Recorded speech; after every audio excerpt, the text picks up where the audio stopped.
মানুষ কিন্তু পিয়ার পদ্ধতি বুঝে না। মানুষ পূর্বে যেভাবে ভোট দিয়েছে, যেভাবে মনে করে যে তার এলাকার নেতা তারাই ঠিক করবে, কে তার এলাকার সুখ দুঃখ বুঝবে, যেই পদ্ধতিতে মানুষ অভ্যস্ত সেই পদ্ধতিতেই ভোট দিবে মানুষ। পিয়ার পদ্ধতির কথা বলে নির্বাচন নিয়ে তারা ষড়যন্ত্র করছে। তারা জনগণ থেকে বিচ্ছিন্ন, জনগণের কাছে গেলে তারা তাদের যে আদর্শ সেটা জনগণ কখনোই গ্রহণ করবে না, সেই জন্য তারা ভিন্ন পথে ষড়যন্ত্র করতে চায়।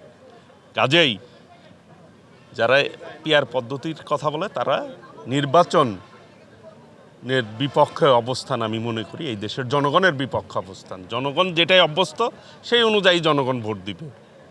কাজেই আমরা বলতে চাই আগামী দিনে এই টাঙ্গাইলের মানুষ ঐক্যবদ্ধ হয়েছেন যাতে করে এই টাঙ্গাইলে কোনো সন্ত্রাস না থাকে, কোনো চাঁদাবাজি না থাকে, কোনো নৈরাজ্য না থাকে। সকলে মিলে নিরাপদ টাঙ্গাইল চায় এবং উন্নয়নের ক্ষেত্রে আমরা সকলকে নিয়ে ঐক্যবদ্ধভাবে এই টাঙ্গাইলকে গড়ে তুলব।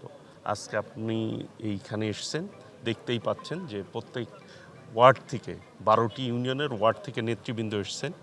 তারা আগামী দিনের কর্মপন্থা নির্ধারণ করবেন, কিভাবে আগামী দিনে আমরা মত বিনিময় করছি, আগামী দিনে কিভাবে আমরা নির্বাচনের জন্য কাজ করতে পারি সেইভাবেই আমরা নিজেদেরকে তৈরি করব।